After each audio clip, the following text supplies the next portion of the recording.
Welcome our audience to another episode of Travel Living with Polo Lam. Today I am here with Omar, who's from London, recent graduate from about a year ago. He had the opportunity, a job opportunity, to come and live in Spain. So today he's just going to talk about how he got the opportunity, all the challenges that were involved, and how he came out stronger, bigger, and more of a man. No, I'm just joking on that one. So yeah, first of all, how are you? Like, that's my first question. How All are good, you man. as a person? Yeah, Like, yeah. how are you As a feeling? person, yeah, all good. So I came back from Spain maybe a month ago, Mm-hmm. and just kind of been chilling at home with the family, so that's quite nice to have. More generally, looking for jobs within the UK, which I'm sure we'll probably kind of talk about a bit Exactly. today. Mm-hmm. And starting hopefully in 2 weeks or so, a new role, which is really, really exciting stuff. But this will be in the UK, so no traveling for Yeah. me for now, but Yeah. definitely still something that I This want is to do. more of a reflection episode Yeah, that exactly. I haven't had like anybody on yet that has such a raw, memory still, of the whole Yeah. experience to be able to, because Mhm. like my other guests, we basically talked about things that happened years ago, like Right, you know right, what I'm yeah, saying? yeah. So this is more raw, this is more like it's Cool. going to be interesting. So yeah, the first question I bet the listeners will want to know is, what did you study? Where are you from? Your general background. Yeah. Cool, cool. I feel like this is a bit of an interview, man. Yeah, it kind of is. Yeah, it kind of Yeah, yeah. These is. are the same questions as the job Is applications that we're it? doing. But on Okay, the job you flashbacks. can't Yeah, swear I'm though. just kidding. On the job Yeah, yeah, interview you that's can't swear. true. Here That's you can true. swear. You're free to express yourself. Yeah, appreciate it. So, I was born and raised in the UK, in Southampton. Um, I'm originally from Egypt. So my family, all my family live over there, and I kind of go there every year or so. So, fairly kind of, enjoy traveling in that sense. I decided to study economics at uni in London, and that was a really, really enjoyable experience. But I was always headed down kind of the intense career path. So you probably know, as we've met and stuff, like I'm a hard worker. I, focus a lot on my kind Same. of corporate career, and that's kind of the background in terms of what took me to Spain in the first place, which How I'm old are sure we'll talk you? about as How well. old are you? I'm 22, You're 22, so I 22. just turned 22 last month actually. When I was in Spain, so it Yeah. was good. I think we met up briefly after that. 100%, 100%. Okay, so the next question is, how did you get the opportunity originally? How did that all came about? Because maybe I don't even Yeah, know like how you got the job, how you went on yeah, applying for jobs, etc. So I want to know all that yeah, in detail. yeah. It was quite a funny one. So basically, I was in my kind of third year of university, Hmm. and I was applying for jobs, basically all throughout the third year. And some of them kind of came unsuccessful. So there was this company that I applied to, it was a tech company, and they were based out in Germany, but they had roles in London in the UK. So I was like, okay, this is really good opportunity. Tech is an industry that I'm really, really Hmm. interested in.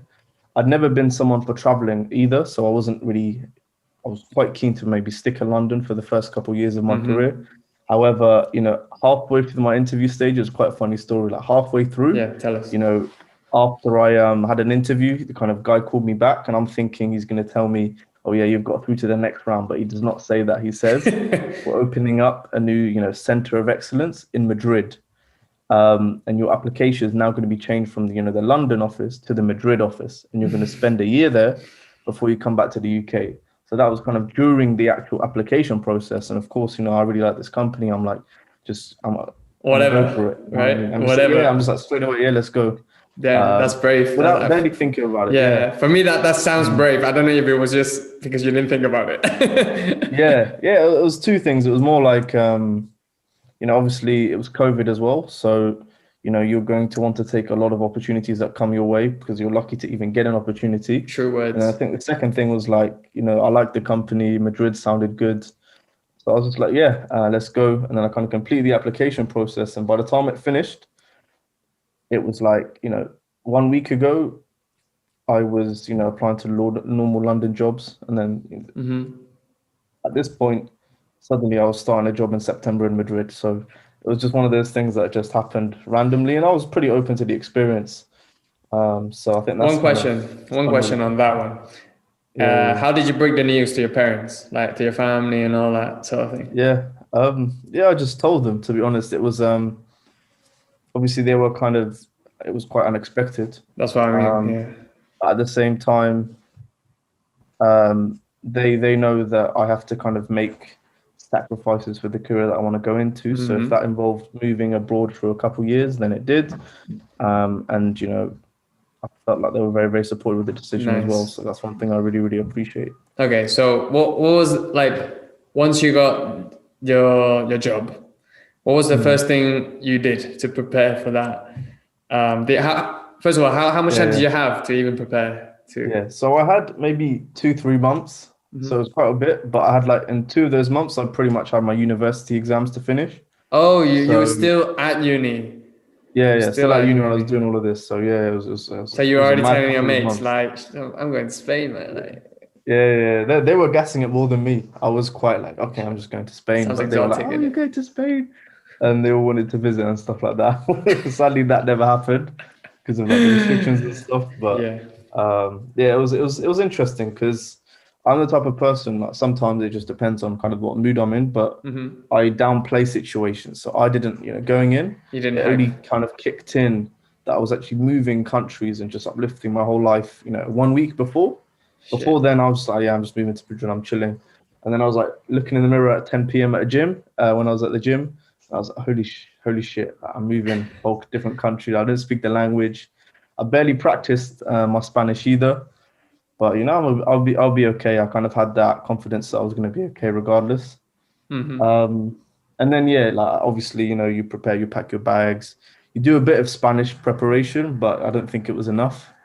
And then yeah, just finding apartments and stuff like that. But I did most of my Just stuff just when I was over there. okay, so yeah, that was my next question. So like you didn't look for housing, and the housing is probably the biggest one. You didn't look for that Yeah, yeah, before you got there. You went there and then looked. yeah, Did you get yeah. any help I from had the a company? brief, I had a brief scan of kind of places before Yeah, on like the website in how do you say it? Um, I can't remember quite the website, but the it's quite a well-known one. Idealista. That's the one. That's the one. Perfect. Yeah. So I had a kind of quick scan, but I was kind of aware that potentially there was a mismatch between how they advertised flats and how they actually were when you arrived, potentially. And Thousand that's something percent. that I'd heard from people. So I felt more comfortable going over there, booking into an Airbnb for a week or two, and then finding a place that I was able to kind of visit physically. So that's kind of how I How did did it. that turn out? How did that turn out for you? Yeah. So I was really, really happy with my apartment, man. Like obviously I was always thinking about working in London, right? Yeah. So one thing is that in Madrid, the house prices and the apartment flat rent prices are a Mm-hmm. lot lower. So I was actually, really, really happy with the budget that I had compared, comparison to how I would have done in London. So I had a nice Yeah. big apartment, whereas in London with that same price, I would have probably just got a A box room, or a room something like that. somewhere, Yeah, right? just Share with some sat there random like, yeah, strangers. yeah, yeah. Exactly, exactly. So that's one thing, and that I was really, really happy with. I was able to be in the center, nice, spacious. One thing I kind of regret a bit though was not getting a exterior flat. So having Mm. a window or Explain that. Yeah, explain that because maybe people yeah, don't yeah, know. Because I don't know if mm, that. I don't think that exists in England. But like, yeah, yeah. I've It's a never good heard of point. it. So Mm, it's something yeah, that you can explain. Like, what is interior, exterior? What does that actually mean yeah, as yeah. a house? So some kind of apartments will be facing the road or facing the street. They'll have like a window or a door or even a balcony if you're lucky enough. Yeah. And you'll be able to walk out and you'll be able to see the road. Hmm. However, there'll be kind of some apartment complexes where, if you're kind of in the middle of this complex, your window is not going to be facing outside. It's just going to be facing kind of another apartment because you're Yeah. in the middle. And what that meant is that there wasn't as much good lighting. Yeah. You weren't able to kind of get hear the hustle and bustle outside in the streets when you were working, which was good in a way because it was quite quiet, but you felt kind of still disconnected. So I'd wake up at 9, maybe not go outside and finish work, and then maybe I'd leave the house and I'm like, oh yeah, I'm in Spain. Do you know what I mean? But Yeah. in that room, I'm still in the UK, Yeah. because you're not You you're don't not see getting anything that outside, you mean? You don't see the exactly. sunlight. Yeah, so Yeah, that's yeah. definitely a thing to look out for when you're looking for housing, right? Definitely. Definitely. Any other tips? Any other tips? Any general tips so then people don't get fucked over? I think, I think in Madrid, one thing that kind of annoyed me was having to pay agency fees. So if you book it through an agency or a real estate agency, you have to pay 1 month's rent to the real estate agency for essentially setting everything up. But they barely did anything, number one. So if you can kind of find an apartment that is, privately, someone has kind of put an advert of privately, not through a real estate agency, you could save, a decent amount of money by just doing it that way. So that's the probably only tip that I'd have. So, yeah. Nice. Let's go back a step. So you're on the plane, going to Madrid. You land. You landed. What was your first impression of Spain? Was it your first time? It was your first time, right? First time in Madrid. So I've been to like Barcelona, and some of the islands as well, like Malaga, some of the cities even. But first time in Madrid, yeah. Okay, so what was the first impression of? So I really liked, I'm originally from Egypt, right? And obviously we kind of have a similar Mediterranean culture to Spain. So I really liked the, the hustle and bustle of the city. Everyone was out, everyone was moving. Everyone was together as groups, which is quite different from London, where you also always see people as individuals and just walking around with their head down. Here, people are a lot more kind of energetic. They walk around, they're communicating, they're having fun. So that's one thing that really, really stuck out to me is just you walk down the street and you're just seeing people engaging and connecting. I also kind of enjoyed the kind of late nightlife kind of vibe as well. You walked in the street and it was late. People were still out. Buzzing. People were still eating, drinking, etc., etc. So just having that closer connection to my Middle East background, I really, really liked. And that was kind of my first impression because, I studied in London for 3 years and it was just a whole different vibe. I can imagine. So that was kind of the first main thing that really, really stuck out to me. Anything else? Anything else that you can think of maybe? I don't know. Let's see. I'll go for a shorter one because obviously it's Ramadan, but the women were nice. I got you now. I'm just joking. I'd say, as I arrived, I was just purely focused on. What were you even thinking? But the weather as well. Like I was arriving in like October. It was like straight 25 degrees. Sun was out. Yeah. Just amazing.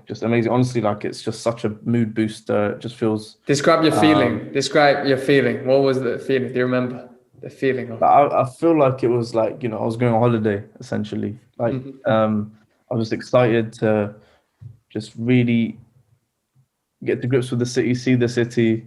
The weather was amazing. I was in a really, really good mood. So I'd say just that boost coming from the UK, I think that was one thing that I really, really enjoyed and liked. You reckon that's because of the sunlight? The weather, yeah. I think like I came back after, I left Madrid in March, right? And things were really starting to heat up and the sun was coming out. It was beautiful. And coming back to London or the UK, the weather was still good. In April, May, still not as sunny as you'd like it to be. And you see how that kind of reflects and shifts your mood sometimes. I thought that was quite interesting. So just coming here with sun, people in the street talking, communicating, hustle and bustle, loud, people drinking, eating, that really just boosted my mood. And I really enjoyed that first couple of days in Madrid, having that change of environment and atmosphere. Nice.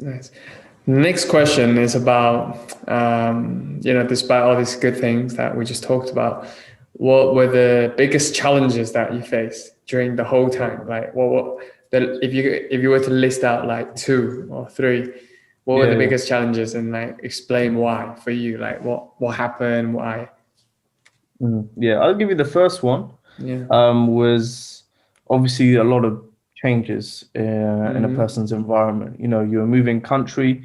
The language is different, the people are different, and then you're starting a new job, and this is my first job out of university. So even that transition from school to university to work is a pretty big challenge on its own. So to have It's that true. challenge, in a tech, which was an area that I knew a lot about, and then, moving the country as well. So I'd say the biggest challenge was kind of a combination of just so many things changing at the same time. Of course, you want to be outside your comfort zone. You want to challenge yourself. You want to be uncomfortable, but dealing with so many uncomfortable things at the same time can be quite difficult, I'd say, because if it's one thing, then you've still got the other two things. Say, for example, you're moving countries, but you know the job, and You work in the same company or something. exactly. So having all three of those things, big changes for me. That was dealing with that uncomfortability, dealing with that uncertainty, dealing with kind of not having the typical support systems in place. I'd say that was the biggest challenge for me, and I'll probably touch upon this in terms of my uh, my kind of reflections as well. But I think the Yeah. second thing as well is just I'm a person of routine sometimes as well.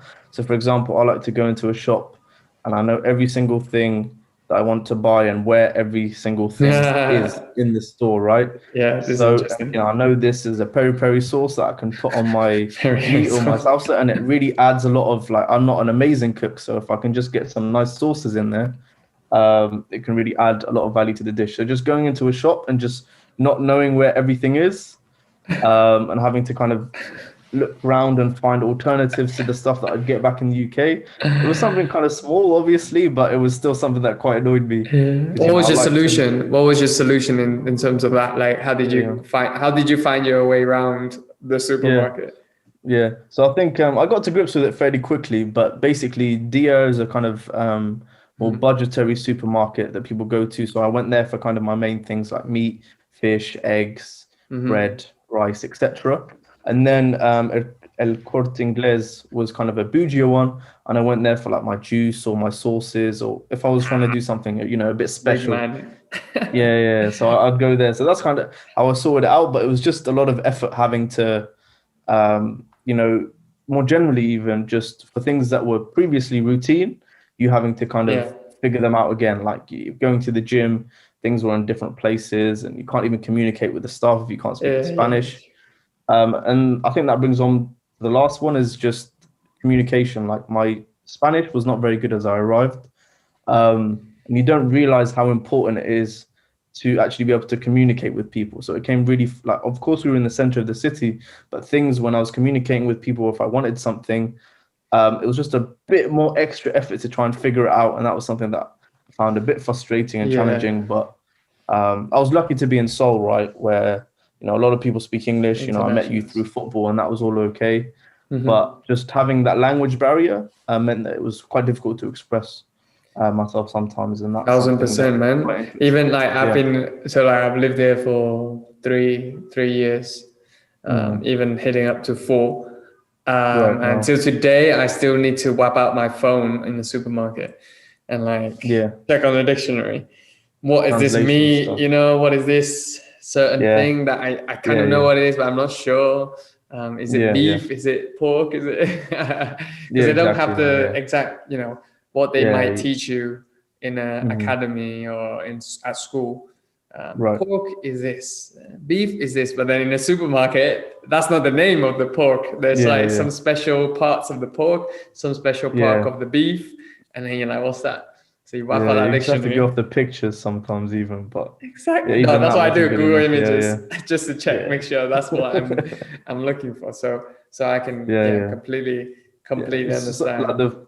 yeah. I think the first thing was the biggest thing, having so much kind of different change in your life, but then the two other ones were just a bit more menial, but quite funny, I think, to just mention for the people that are thinking about traveling as well. 100%. What? How would you describe the Spanish people? How would you describe Yeah, them? I'd say they're warm, and they're always in groups. That's one thing. Warm, sociable, and then relaxed as well. Hmm. So I kind of touched upon this before, but in terms of the relaxed part, I was in kind of the work atmosphere even, and you just saw that people, when it was lunchtime, they went down, they had their lunches, they chilled, they relaxed, they knew how to switch off as kind of a society, they know how to enjoy themselves as a society. And I think Definitely. in the UK, that's not as kind of apparent. If you're having lunch, you're probably having lunch at your desk. If you're True working, I that. think little things like that, just in terms of the difference in culture. Mhm. Warm, they're always sociable, always wanting to kind of talk to you. You kind of see them walking around, and they're engaging with each other. When I go to the supermarket, the people are engaging as well. So I really, really appreciated that, in comparison to the UK, I'd say. And then the final one is sociable. Like, I obviously, when I first arrived in Madrid, I didn't know many people, so I was walking around a lot on my own, right? Yeah. And say it was a Saturday evening and you're walking around on your own, felt very, very weird because everyone else was in massive groups. People were Yeah. walking together, laughing together, joking together. And it was a weird thing for me because I walk on my own all the time. But this was the first place I'd ever felt weird doing it because everyone else was in In groups. If it was groups. in the UK, like, it doesn't matter. You know what I mean? You can do anything. But there was so many people, just especially in the center of the city as Yeah, well. definitely. Um, Huge yeah, everyone's groups. just together, just groups, and that's something that I really, really liked and appreciated. People always together, whether they're family or friends, and that's kind of an important part of culture that I think, valuing family, friends, spending time with family and friends is something that Would you is say really, really would you important. say you got really lonely That's a good question. during I'd this? say, yeah, I'm the type of person that likes to spend a lot of time on my own. Uh-huh. That's first of all. So I'd Okay. say, given that I still felt that I was spent a lot of time on my own, so I'd say I was lonely, in a sense. You have your friends, you have your support systems. I was at university previously, so if I wanted to just see my friend, I would just go down a couple floors and I just And see then him, and that. we'd watch YouTube or we'd watch a football game or something like Mm. that. And for the first couple of months in Madrid, I didn't have that, so that was quite a weird shift to me. And obviously having time, family as well. I was really, really close to my family. I lived in a different city during university to them, but I went back every 2 or 3 weeks Yeah, on the train. to You kind hopped of on the see train them. and you were there. So exactly, yeah. So I value family and friends quite a lot. So spending that time on my own, despite me being an introverted person and liking to spend a lot of time on my own, was very, very, very difficult. And I'd say, um, maybe if I was to kind of look back at it, I'd make a more, sustained effort at the start to try and meet as many people as possible. I took my time with that and then ended up kind of meeting people through football, Yeah. and then, branching out that way. So yeah, the first couple of months definitely, but I think number one, you get used to it. And number two, it's also nice to spend some time alone, when you're kind of separate from the whole hustle and bustle of an environment at university. Definitely. You're meeting people every day. Everyone has their own opinions. Everyone has their own thoughts. You may end up going in a direction because everyone else is going in that direction, right? Mm-hmm. And a lot of time on your own, it's just your own thoughts, your own Yeah. kind of, um, what you want, I guess. And I was able to, by Yeah. spending a lot of time on my own, I'm able to kind of tap into that more. So I'd say, it was a mix of both, but definitely, yeah, first 2 months, man. Would you not say was- that was- COVID kind of exaggerated that part of like social aspect of the Mhm. challenge being abroad? Because I found it myself, in terms of like making friends and just generally not even making friends, even going out with the friends that you already have is just always a bit Yeah, of a struggle. Like, yeah. Like, restaurants closing early. mm, There's not, when I was kind of looking at Madrid, you were seeing all these kind of social activities that you'd be able to do. When I arrived, I found out that most of them were kind of stopped and shut yeah, down of for course. whatever reason. Um, so yeah, I'd say that COVID did have an impact on that. But at the same time, I felt that Madrid was still fairly lively, Yeah. in my opinion. Obviously, I hadn't seen it at its liveliest, but Mhm. I still felt that there was enough there, for you to have a really good time if you put in Mhm. the effort. You feel like you didn't So, put in the effort, maybe? Maybe you just didn't I'd say there take was a it lot full of stuff with advantage. work, right? So, when you're first starting work, you really want to get to grips with work. So by the time work finishes, you're pretty tired, you're pretty drained. Tell us a little And bit about the work. That's a good yeah, lead good on. Tell stuff. us a bit so Yeah, that's a then good now. people understand what you mean in Yeah, your specific situation. yeah. So, I, found a really good opportunity to work at a really good, startup, called, a German startup, and they were really going through a hyper growth phase. So, one day I was in the job, and then 2 months later, the role could completely change. The company could completely change. It was a crazy kind of environment going on. So I came in as a graduate, and I started, and the first couple of months were really, really, really intense. Like I had a lot to learn from kind of the technical skills. So they required me to do some of the coding and programming stuff that I'd never done before. There was sales skills that I need to learn about. I need to learn about the product. I needed to kind of learn to improve my business acumen. Okay, how do you even email people? How do you communicate with clients over Not your professor video anymore, call? right? Like, All of this kind of stuff. Yeah, like this is stuff that I hadn't been exposed to that much. So it was such a steep learning curve. And what that meant is that, I wasn't able to spend as much time and effort kind of developing my life outside of work because, I'd finish work and I'd just be absolutely drained and tired yeah, because I'd learned so much over that throughout the whole day, that, I just wanted to sit down and just watch Netflix. On the weekends, I'd play football, I'd meet people, but I never really had the energy to do it because I was just fully drained throughout the week. totally. I'd say. How It many hours depends were on you many, working? How many hours were you working a day? about 60 to 70, man. Yeah. And it wasn't like that's okay, and people may say okay, that's okay, but it's, for me, it's not about the hours, it's about the intensity of those hours. Like if I'm spending that time doing Sure. stuff I already know and I'm on autopilot in my brain and I'm kind of doing a Excel sheet or doing some analyses that I've done a million times before, working 70 hours a week isn't as difficult as when every single hour of the day you're spending learning new things, communicating with new people, doing really Sure. high intense projects. So, I was just dead by the end of the week, to be honest. But, it taught me a lot about work-life balance and the importance of it as well. Do you feel like that it was because the company at the end of the day it was a German company? Because obviously you're living in Spain and having all these social things that you could do, which is not available in England, in Germany, whatnot. Yeah. Then those guys are just like working because that's what they used to. But here it's like, oh, you can actually, if you had time, do so many other things other than work. Yeah. You think Yeah. that kind of made Yeah. it more. Yeah. So I think with these, the culture at some of these German firms potentially is, work, work, work, work, work till, you stop, and then you can rest later or chill on the weekend. So everyone was overworked when I was working there.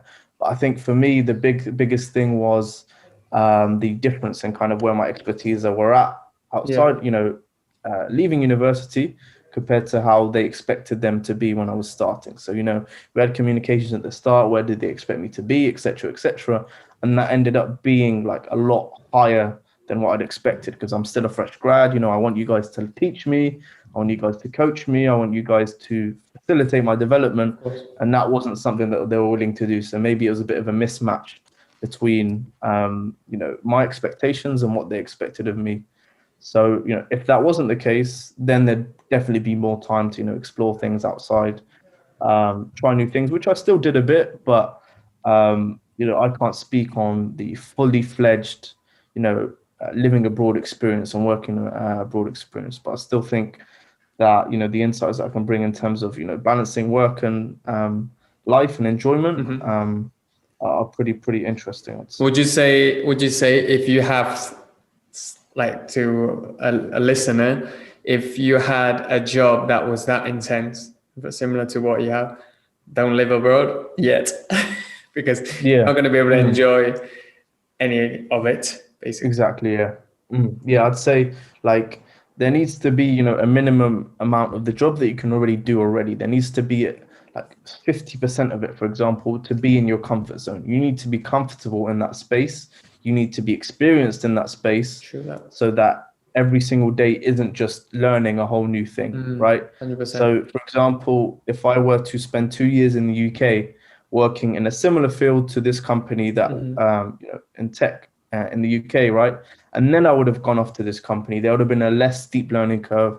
I would have had to train myself a lot less. 100%. And then that's when you kind of have the time to explore stuff outside of university, outside of work. So, just in terms of that overall advice, make sure that the work isn't too challenging because you're already dealing with a lot of things that are outside of your comfort zone with just moving abroad in general. So that's the biggest piece of advice I can give someone. Yeah, that's a very good advice. Thinking back, even from my own experience of, I mean, I'm quite an adaptable person, but even I know that you shouldn't do that. What you just said, like you should try and like put yourself into half of the things out of your comfort zone, but not all. So, take me an example. I graduated. I went to Tenerife. Never been there. It was a huge jump, but my work was easy. It was just going to school. It was just teaching English. I just had to speak English. I didn't even have to think about it really. Like it was just me being there. Really little hours as well. And then everything else was hard. It was living in a village in the middle of nowhere on an island. I had to get a car. In Spanish, didn't know how that worked. I didn't even have Wi-Fi in the first house that I was living in. So there were this element. But then I knew like at least my work that pays me, which is the essential thing now, was relatively easy. So I believe that's actually very, very good advice. For the people. I definitely agree.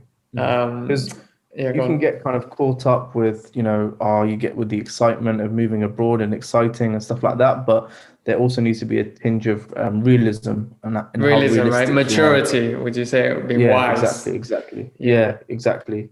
And 100%, I learned from this experience, and it was really, really useful. But having that understanding that okay, maybe if I were to actually start this experience again, I'd realize that this is a pretty big jump as well. That's one bit of advice that's a bit different as well. That it's a big jump. Like treat it like a big jump. Don't treat it like it's something minimal. If you move countries, for example, and you just don't feel like yourself for a while, or there are things that are different about you, or you're tired or stressed in a way, that's definitely okay. You're uplifting your whole life. You're changing your whole life. That's going to come with its uncomfortability. You have to embrace that instead of trying to fight it. I think that's one thing with me as well that I struggled with at the start. Does that kind of make sense to you? Yeah. Is it like you feel like you need to know yourself, right? Like it's about knowing yourself. Your limits. Exactly. Yeah. Because I'd say that like before, this experience it stretched me, but not in multiple directions. So maybe it stretched me in work, or it stretched me in studies, but it didn't stretch me in studies, work, life, family, and all the kind of directions that it kind of stretched me in. So just knowing through these experiences and knowing what the kind of person you are in those experiences teaches you a lot about yourself. And when you know that much about yourself, you're able to understand your limitations, how you kind of think in particular situations. So if something else happens again, you'll know how to manage it better. Whereas, everything was so new to me. I just thought that, I was amazing and perfect at everything. I'd be able to deal with everything perfectly. You thought you were good. Yeah, you were good at uni, and I'll be able to do that. Everything will be okay.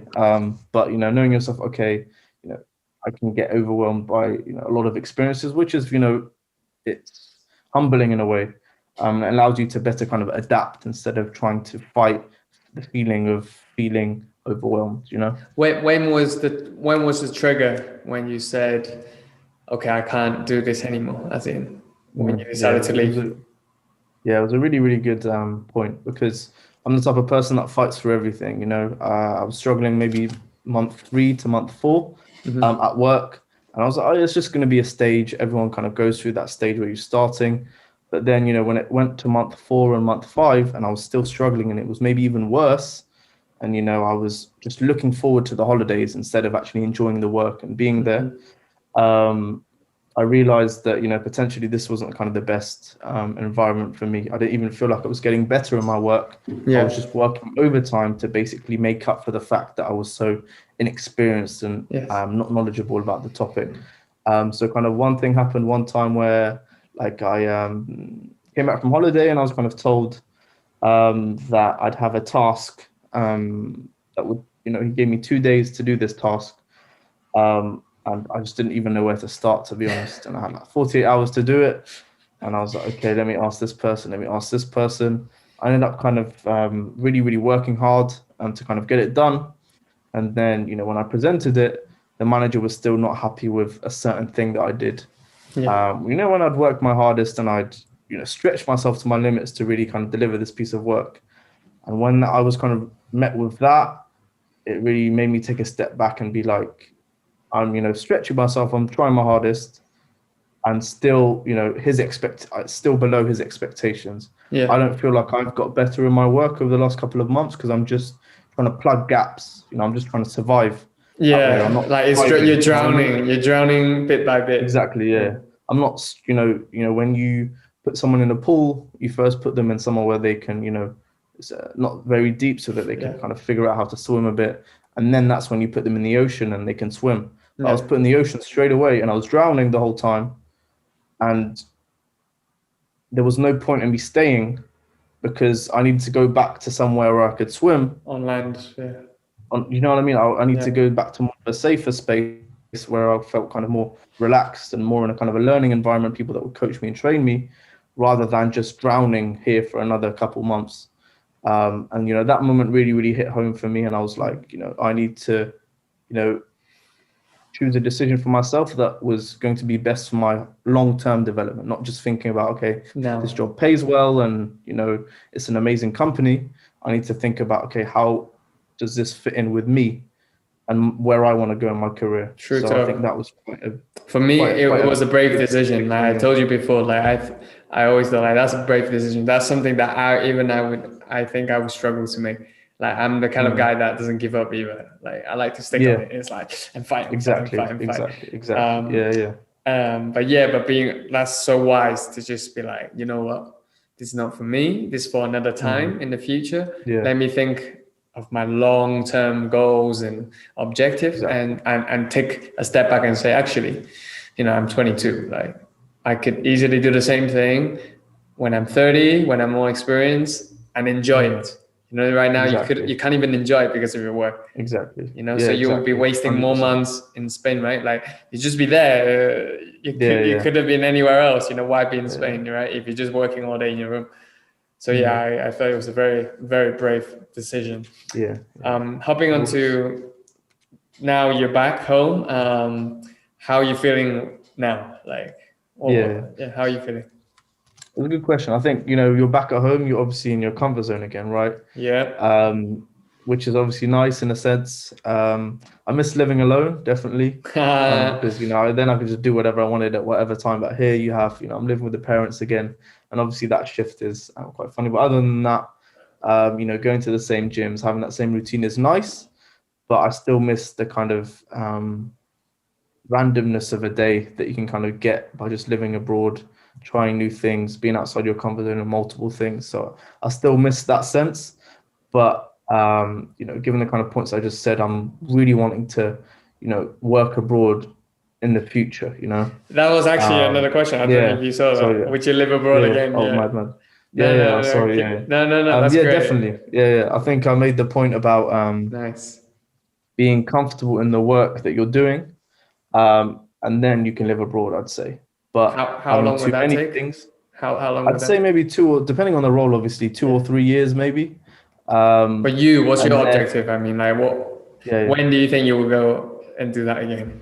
For you, I'd say 2 to 3 years. I'd say potentially. Living in the UK for a bit, getting comfortable because, as I just said, as a professional.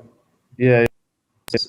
As I said, I just graduated, so you're still picking up all the things that come with just working compared to just studying on your own.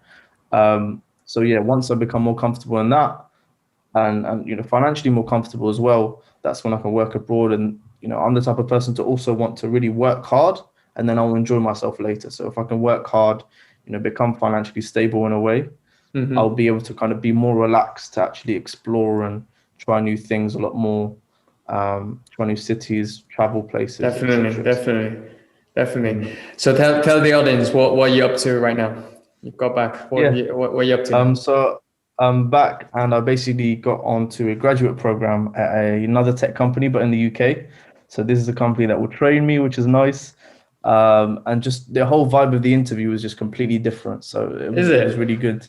Yeah. So they were just talking to me like I was a graduate, instead of someone that they'd expect to have some crazy amount of experience and learning. They were really keen on just teaching you, investing in you. Nice. And then, further down the line, that's when they'd expect the returns, but they don't expect them kind of instantly. So having that comfortability was really, really good. And then other than that, I've just been kind of relaxing and taking a break because, of course, that time was really, really intense. Just getting back to, being yourself a bit more after a difficult situation can take some time to just, come out of your shell again. Started going to the gym, meeting friends, but, it took its time. But definitely, I'd say the experience of living abroad was a crazy one, and I learned a lot about myself, I'd say. Nice. Met some good people as well, including yourself. Thank you. That I still keep in touch with as well. So I'd say that was kind of my wrap up. Out of 1 to 10, how many points do you put your experience? Out of 1 I'd say 7. But if I were to, as I said, find a role that was more suitable to me and live in Madrid, I could put it a lot higher, a 9 or 10. 9, 10. It's definitely something that I'd recommend. Right. Especially for those people that are always in there, the standard for someone like me is just to go through one country in the UK and just do the same thing over and over again every single day. Trying new experiences, living abroad, working outside your comfort zone is definitely something that I could recommend, man. Nice. I can't recommend it enough, honestly. That's good. That's all the podcast is about, that's for me as well. Yeah, 100%. I recommend it 1000%. So yeah, I want more people to hear it from other people and not just me. So it's because you're really, really passionate about it, but yeah, because I know it. I'm living it all the time. So it's for me. Exactly. Despite all the like all the difficult situations, all the challenges, that whoever will just throw at you at different times, you're going to get through it. And once you get through it, you just feel 10 times wiser. You just, because you did it yourself, literally you did it yourself. You give yourself the credit of being able to go through the whole journey. So I definitely recommend it. So last but not least, you can ask me any questions. I think I've got a good one. Go for it. Like, say for example, you go back like 4 to 5 years. Am I right in assuming that you'd still be at university? Yeah. So like in these 4 to 5 years where you've traveled, Tenerife, obviously you've been in Madrid. There was the island, right? Gran Canaria. Just next door to Tenerife. In those 4 or 5 years of traveling and doing your own thing with your businesses as well, what are the kind of things that have changed about you as a person? What? If you can go back, from 4 to 5, like from graduating more or less. It's essentially just a bit before that to now, right? Exactly. What has changed? Wow, that's a deep ass question. Gotta be done, man. It's gotta be done. No, definitely. For me, a lot of change. Physically tangible things. Now I have my business running. That's one, definitely. I have a girlfriend. That's a big one. And I'm hitting almost every single goal that I'm proposing. I've been proposing myself. So let's make it an example. Let's give an example for it. For example, when I was 20, more or less, that was the first time I came to Madrid, actually, for my Erasmus. Back then, I was very innocent and I was so open to any experience because I didn't really know what I wanted to do. I knew I wanted to be in business, but back then I was still thinking about that corporate, career, like, I'll just get a job and it'll be all nice. I get money, and that's it. That was it. There was no more vision to that.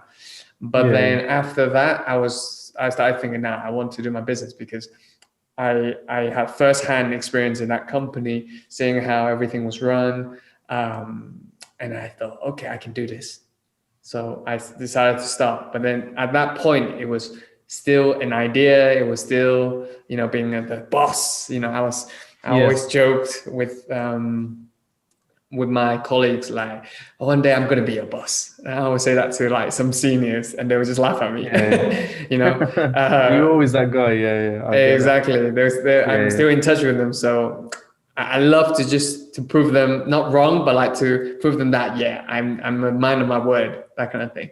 So from that I like that place to now to actually now I paid like 2 days. What day is it today? 21st. Today's 21st. Yeah. So like 21st. yesterday was the first time I ever contributed to any tax system in my life. Like I had to pay tax. Nice.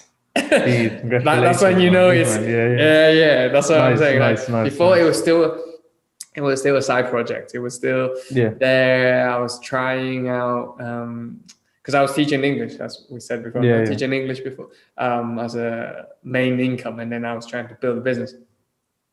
So in that sense, in that 5 years, obviously you can see the whole transformation from just having that idea, innocent idea, to actually making it work. And now I'm actually talking to clients. People trust me. You know, that still shocks me. Even though I've always had it in my head, it's like, oh wow, people actually trust me and pay me into doing this. You know, this whole business. So at that sense, like career-wise, like amazing. Oh, another obviously very important thing is the language. We were talking about communication and the whole social aspect. So my goal was always to be able to just speak like you and I are doing, but in Spanish, right? So when I first went to Tenerife, that was my second time in Spain already. So the fact that there was a gap between when I was in Madrid, the first time when I was still 20 years old, when I first went to do my internship, my placement year, to going back again after when I graduated, there was a slight doubt. I don't know why. Like I had doubt of I was like, okay, so I've done it once, but does it mean I can do it again? Like, would I still have that fluency? Would I still be able to throw myself out there, not get embarrassed, speak Spanish? And somehow from then on, which was like 2.5 years ago, to now, I can tell you for sure, like the improvement has been drastic, like the change from having, you know, like I was able to talk kind of thing to now, like I can really talk, like I can speak to clients in Spanish. So that transformation is like, wow, you know. That's so good, So like that would be my answer, like change and how much I've grown as a person. And I feel like I take things a lot easier now. So I accept failure a bit better, which I don't think I did before. So now I'm more open to it. How was that like what was the process of learning to accept failure a bit better? How did that go? I don't know. I don't know if it's just me growing up. Yeah. You get what I'm saying? Like literally growing up through the years. And maybe even COVID has something to do with it, I would say. Because it was COVID, and then I decided to make that jump to say, all right, 100%, I'm going to do this business now. I'm not going to do any other job. I'm going to focus on that. So I believe that maybe COVID put many people's life as well into perspective, as to say, look, tomorrow you can literally die, like of a virus. I get what you're saying. So do you have to be that hard on yourself? You know, if you fail, if you didn't. So maybe when I was 20, for example, I would say, when I'm 25, I will buy a house. That would have been my ambition, my objective. I'm 25 now, like this weekend, and I'm like, it doesn't really matter. Like, I could do that when I'm 32. It really doesn't failed in that sense, but it doesn't matter, because tomorrow you could die, or tomorrow there could be another virus and it would just wipe us out. So I believe that kind of made me accept failure a bit better. And that's why I made the huge jump and saying, you know what, 100%, I'm going to do this business. Even though there was nothing showing me that I was going to be successful at doing it, or successful. When my successful is survive. Like I can survive with this business, you know. And there was no indication prior to COVID that it was going to happen. But I just said, you know what, if I'm not going to try now, I'm just, literally chicken out. I can't be a boss if I'm just saying I'm going to be one and never doing it full time. So I made that jump, accepting the fact that I could fail, basically. Yeah. So There's a lot of people who have the issue with just dealing with failure, or even, for example, like if you don't feel like you're fully prepared, you don't start something. You wait until, okay, I'm gonna wait until I'm fully prepared, or I wait until the conditions say otherwise. But what you're saying, you just do it anyway, and whatever happens, happens. If you fail, you fail. You learn from it. If you succeed, you succeed. You know what I mean? True, and I think that kind of mindset is still something that I'm trying to learn today, which is why I kind of asked you as well. But it's the switch, right? It's the mentality switch. When I say failure, it sounds so negative, but in reality, when I say failure, it's more you learn something. Literally, failure equals you learn something. If you only see failure, that means you really failed. Like, really bad, because you hit that, you say failure, and then it'll roll into some psychological breakdown, depression. You're very hard on yourself, and then you say, oh, I can't do the next thing because I failed in this. No, failure is more for me now. Like, I learned so much. So say if today my business was to close today, I would be able to say, man, I've spent the last 7 months picking up my phone and calling random ass strangers in Spanish, in my third language, in Spanish, be like, yo, I want to sell you something. Like, crazy. I could say that, and then I know that I will be able to use this same skill and apply it into a different job or into a different situation. So that's learning, right? That's learning. 100% is that I haven't failed. I just closed the business. Like, the business is a separate entity to you as a person. So you separate that and say, okay, that's closed down. But all the things that you did during that time, you've got That was you. That was you, man. That was just you doing it. Doing the I really like that, man. Yeah. I really like that's that. my answer. But yeah, thank you for asking me that. I felt like that was actually a pretty good question. But because when I first met you, I kind of noticed a lot of things about you that were, I could tell that you'd kind of worked hard on yourself, from the fact that, you're a really, really good communicator.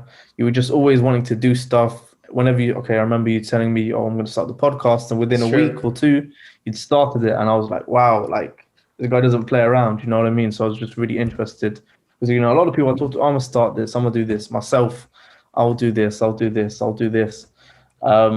you said it and you did it within, a couple of weeks. So I was just really keen to get and understand your kind of can-do I think attitude. that's the ultimate challenge, right? To accept failure as a learning curve, more than a failure as a bad thing. I think once people get that mindset, man, then they can do anything. Honestly, they can do anything. You just got to be that confident and say, yeah, all right, you rejected me. I say it was for a job, a graduate was looking for it. Of course. You rejected me in this interview. Don't think because you're bad, whatever. It's just you didn't match. It's like Tinder, man. You just didn't match. Next one, be quick to move on to the next one. Apply for that other job that's the same level, but it's a different job. It's a different company. It's a different interviewer. It's a different boss. They might just love who you are. You just got to be yourself until you match. Until you match. That's, instead of taking it personally and thinking it's about you. That's an important thing to think even about. Going past career mode, I'm so sure every single person has gone through their mind one time or many times throughout their lives about like girls and boys and getting girlfriends and like, oh, I'm not worth it, man. Like, she doesn't like me, he doesn't like me. That's it. That's the end of the world. That's how I used to think as well. Right. Like, I'll be so like, what you call it? Tunnel vision on that one person, right? Yeah, exactly. And I wasn't able to change. If they didn't want you, then it means that you weren't worth it. Like, exactly. Yeah. And I would have been so fixated on that. That would, that means like I couldn't see any other girl who was around maybe. But then as soon as I realized that's not the case, then you feel so much better. You're like, man, like she doesn't like me. Next one, man. There's billions, literally billions of boys and girls and all types of gender now. You can just, there's someone for you for sure. If it's not in your town, move abroad and find them. That's what I did, and I succeeded. I was like, okay, I feel like it's just not the right place. Maybe let me just move, and I proved myself right. That's it. It's all about moving quick, being smooth and quick. So when's the dating podcast coming? The day, well, that's another one. I have so many projects right now. That's just podcast. When you talk about it, maybe it should be an idea, man. Definitely not. I'm 100% not a dating expert. Serious knowledge, man. I'm just a traditional, stable guy. Once I get it, then I just want to be cool and calm. I want to focus on other things. Exactly. But yeah, thank you so much, Omar, for your time. It has been a pleasure to be speaking with you again and catching up as usual. I hope the listeners have learned a lot about travel living in general, and more people will be able to try. And because of you, because you got your words out there. Make sure you share the podcast with your mates. Will do. So they can listen to your experience. Maybe they were like, oh shit, Omar, that's a crazy experience. I'm going to try it too. It's a good shout, man. I like that.